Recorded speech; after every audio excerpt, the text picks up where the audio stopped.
Assalamualaikum. Hehe, lucu banget ya. Oke, kita ulang. Assalamualaikum. Apa kabar semua? Semoga selalu dalam keadaan sehat ya.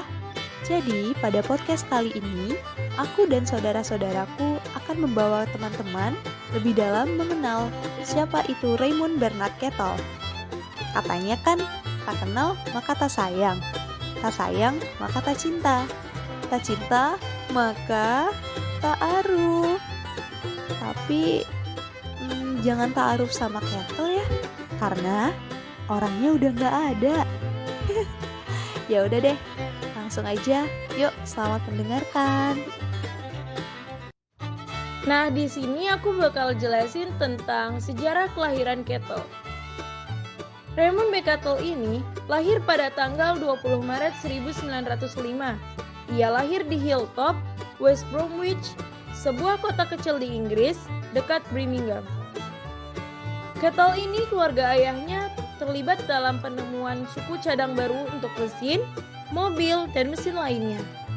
Dengan demikian, tahun-tahun pertumbuhannya adalah masa ketika ide-ide dan kemajuan teknologi dan ilmiah yang hebat yang sedang terjadi, dan ini sangat mempengaruhi perspektifnya tentang bagaimana beberapa orang benar-benar dapat membuat perbedaan di dunia. Kemudian, Alfred Binet meluncurkan uji kecerdasan pertama, dan gak kalah hebatnya, Einstein mengeluarkan teori relativitas. Ketika Kettle berusia sekitar 5 tahun, keluarganya pindah ke Torquay, Devon, di barat daya Inggris, di mana dia dibesarkan dengan minat yang kuat pada sains dan menghabiskan banyak waktu berlayar di sekitar garis pantai. Oke, sekarang kita akan membahas tentang pendidikan Raymond B. Kettle. Tahu nggak sih kalian ketika Kettle berusia 9 tahun, di Inggris sedang terjadi Perang Dunia Pertama. Rumah besar di dekat rumahnya diubah menjadi rumah sakit. Dan Kettle melihat banyak sekali kereta bermuatan tentara yang terluka kembali dari medan perang. Pengalaman itu membuatnya menjadi lebih sadar betapa singkatnya hidup seseorang. Kettle juga merasakan sensasi berkompetisi dengan abangnya yang secara intelektual memiliki kekurangan namun memiliki kekuatan dan kekuasaan yang tak bisa diatasinya. Pada usia 16 tahun, ia mendapatkan beasiswa untuk melanjutkan pendidikannya di University of London, jurusan fisika dan kimia. Saat belajar fisika dan kimia di universitas, dia belajar dari orang-orang berpengaruh di bidang yang lain yang mengunjungi atau tinggal di London. Namun, ia menyadari kemampuannya di bidang sains ternyata tidak membantunya dalam bersosialisasi, hingga ia memutuskan untuk mempelajari human mind melalui ilmu psikologi. Lulus dengan gelar PhD pada 1929, ia bekerja sama dengan Charles Spearman dan mengembangkan teknik analisis faktor. Ia juga menjadi dosen di Exeter University dan membangun sebuah klinik psikologi di Leicester pada 1932. Di waktu luangnya, ia terus menulis hingga kematiannya. Lebih dari 50 buku dan 500 artikel menjadi kontribusi yang sangat besar di dunia psikologi. Ia wafat pada 2 Februari 1998 di rumahnya di Honolulu, Hawaii. Selanjutnya, kita akan membahas tentang alat tes yang dikemukakan oleh Raymond B. Kettle. Salah satunya adalah 16 Personality Factor. 16 Personality Factor diterbitkan oleh Institute for Personality and Ability pada tahun 1972.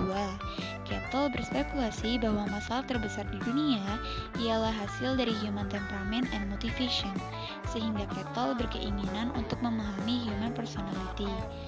Sejak dipublikasikan pertama kali pada tahun 1949, 16PF telah mengalami 4 kali revisi. Revisi terbaru yaitu edisi kelima pada tahun 1993. Perubahan yang terjadi yaitu format yang menjadi lebih terstandarisasi, instrumen tes yang menjadi lebih pendek, serta susunan bahasa yang diganti menjadi lebih sederhana. 16PF digunakan untuk individu berumur 16 tahun ke atas pada form A sampai D, pada form E dan F untuk dewasa dengan kemampuan membaca rendah. 16PF digunakan untuk mengukur kemampuan mental, untuk suatu pengembangan manajemen, meningkatkan komunikasi dan menyelesaikan konflik, serta mengungkap kecenderungan kepribadian seseorang. Baiklah, kita akan membahas Cultural Fair Intelligence Test atau biasa disebut CFIT. Nah, CFIT sendiri dibuat untuk pertama kalinya oleh Raymond Bernard Cattell pada tahun 1940 dan diterbitkan oleh Institute of Personality and Ability Testing di Amerika Serikat pada tahun 1949. Tes ini dianggap menjadi ukuran G atau General Factor. CFIT terdiri dari 3 skala, yaitu skala 1, skala 2, dan skala 3 yang berbeda dengan derajat kesukaran sehingga penggunaannya disesuaikan dengan umur dan kriteria subjek. Tujuan utama rancangan dan susunan tes ini adalah menciptakan instrumen yang secara psikoteria sehat berdasarkan teori yang komprehensif dengan validitas dan reliabilitas maksimal mungkin, memperkecil pengaruh budaya-budaya dan kondisi masyarakat yang tidak relevan, tetapi tidak mempergunakan atau mempertahankan penggunaan prediktif untuk berbagai tingkah laku konflik.